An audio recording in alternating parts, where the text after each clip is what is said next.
자, 효모를 사용을 할 겁니다. 효모는 효소랑 달라요.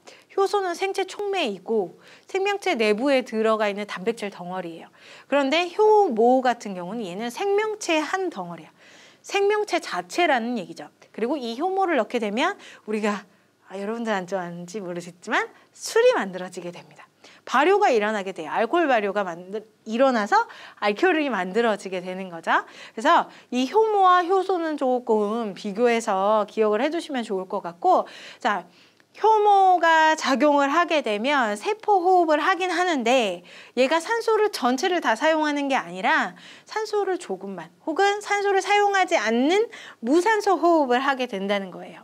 우리가 알고 있는 세포 호흡에서는 산소를 사용을 하면서 포도당이 가지고 있던 모든 에너지를 다 끄집어내요. 그래서 일부는 ATP, 일부는 열에너지로 가게 되는데 효모는 산소를 사용하지 않기 때문에 포도당이 가지고 있는 일부의 에너지만 에너지화 시키고 나머지는 알코올이라고 하는 에너지를 꽤 많이 가지고 있는 덩어리로 가지고 있게 되는 거죠. 그래서 술만 먹게 돼도 얘가 물이긴 하지만 물의 형태이긴 하지만 굉장히 에너지가 높은 상태의 물이에요. 그래서 배가 막 뿔뿔 나오고 살이 찌게 되는 그런 현상이 나타나게 된다는 거죠.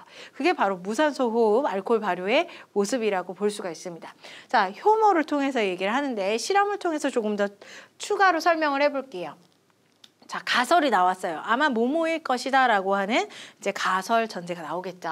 효모의 세포호흡에서 발생하는 기체가 나온다. 그리고 이 기체의 양은 음료수에 포도당, 당의 함량이 높을수록 증가할 것이다, 뭐뭐일 것이다 했으니까 가설이에요. 그러면 자, 이 가설에서 무엇이라고 얘기를 했냐면 기체가 나올 건데 기체의 결과물이 나올 건데 이게 결과물이죠. 자, 결과물이 나올 건데 그 결과물은 어떤 원인에 의해서 나오냐면 원인 당의 함량에 의해서 나올 것이다 라는 거예요. 그럼 나는 무엇을 조작해 줘야 되냐면 이 원인을 조작해 줘야 된다는 거죠. 그래서 실험군에서, 대조군에서는 조작할 필요 없고요. 실험군에서 이제 당의 함량을 각각 다르게 조작을 해 줘야 된다. 당을 높게 혹은 점점 낮게 이런 식으로 당의 함량을 조작을 해 주는 게 조작 변이, 당의 함량이 조작 변인. 그럼 나머지 이제 통제 변이, 원인이 될 수 있는 통제 변이는 무엇이냐? 뭐 빛이 될 수도 있고요. 그다음에 뭐 온도, 습도 이런 것들이 모두 다 될 수가 있겠죠. 그런 환경들을 다 동일하게 맞춰주는 것들이 이제 변인 통제 과정 혹은 이제 그 요인들을 통제 변인이라고 얘기를 하는 겁니다. 그리고 이제 우리 이제 종속 변인도 얘기를 해보면 종속 변인 같은 경우는 여기 결과 나왔죠. 기체의 양이 바로 종속 변인이 되겠죠. 자, 여기에서 기체를 누구라고 생각을 해줄 수 있냐면 바로 미리 결론부터 얘기를 해보면 이산화탄소예요. 이산화탄소. 자, 이산화탄소 우리 기체에 대해서 한번 결과물을 알기 위해 메모를 한번 해볼게요. 자, 포도당을 이용을 할 거예요. 일반적으로 가장 일반적으로 이제 무산소 호흡도 마찬가지로 세포 호흡에 속하기 때문에 자, 이 포도당을 이용을 하는데 무산소예요. 산소가 없이 작용을 하고 여기에 누가 첨가가 될 거냐면 플러스 효모가 첨가가 되면서 이 효모는 당연히 이 안에 효소가 들어가 있겠죠. 생명체니까. 자, 포도당이 효모 안에 들어가서 이 효모가 같이 작용을 하면서 알코올 발효라고 하는 무산소 호흡을 하게 됩니다. 자, 그 무산소 호흡의 결과 누가 나올 거냐면 이산화탄소도 나오고요. 그 다음에 이제 산소 호흡에서는 전체적으로 포도당이 다 분해돼서 이산화탄소 6개가 나왔어요. 그런데 여기에서는 이산화탄소 6개씩은 안 나오고 조금 나오면서 여기에 알코올이라고 하는 부산물이 나오게 되는 거죠. 얘도 탄소 2개짜리로 이루어져 있고요. 얘는 중간산물이라고 볼 수 있고 얘는 에너지를 어느 정도 가지고 있는 특징이 바로 여기에 속하는 거예요. 자, 그리고 뭐 물도 나오고 나머지 이제 물도 나오고 하게 되는 게 바로 이 무산소 호흡의 특징, 알코올 발효의 특징. 이거랑 산소 호흡을 굳이 비교를 해보면 자, 포도당에다가 산소를 결합을 해주는 거죠. 효모가 작용하지 않는 것. 세포호흡 과정을 그대로 생각을 해주시면 돼요. 이산화탄소가 나오고요. 알코올이 다 분해가 되는 거예요. 알코올 중간산물 요딴 거 없어요. 그냥 모두 다 이산화탄소로 분해가 되는 거예요. 탄소들은. 자, 여기에다가 이제 물이 나오게 되고 그 다음 플러스 플러스 에너지가 나오는데 이 에너지는 포도당이 가지고 있는 에너지의 전부이다라고 볼 수가 있는 거죠. 그런데 여기에서는 알코올 에너지 어느 정도와 플러스 나머지 차액의 에너지, 그 에너지가 튀어나온다는 거예요.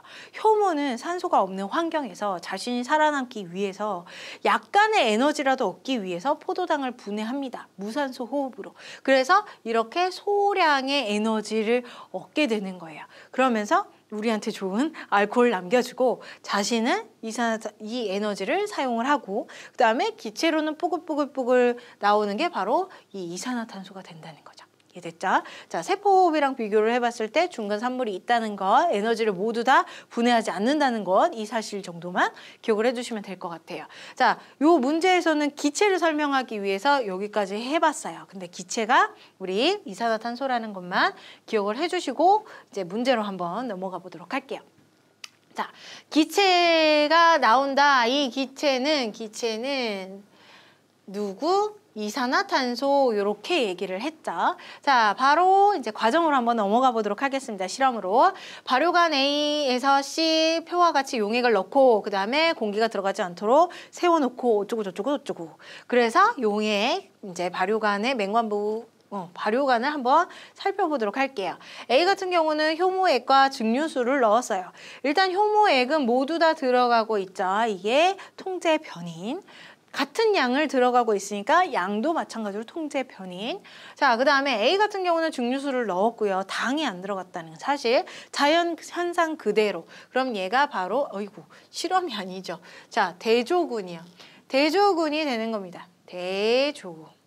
그 다음 나머지 B와 C 같은 경우는 음료수, 기억, 니은을 2리터, 2ml, 20ml, 20ml 동일한 양을 넣었는데 자, 이 얘네들을 기억, 니은으로 나눈 이유는 같은 음료수를 넣어줬을 때 굳이 실험을 2번 할 필요 없죠. 자, 당의 함량을 다르게 해주기 위함이에요. 그래서 B와 C 중에서 누가 더 당이 높고 누가 더 당의 함량이 낮다. 이 사실은 알 수가 있고요. 둘 다 모두 실험군임은 알 수가 있었네요. 일단 조작을 했으니까.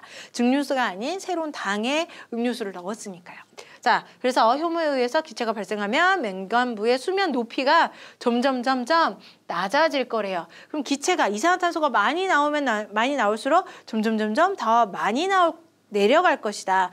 가설이 맞다면 맹관부의 높이가 가장 낮으면 낮을수록 당의 함량이 높은 것이다라는 걸 알 수가 있겠죠.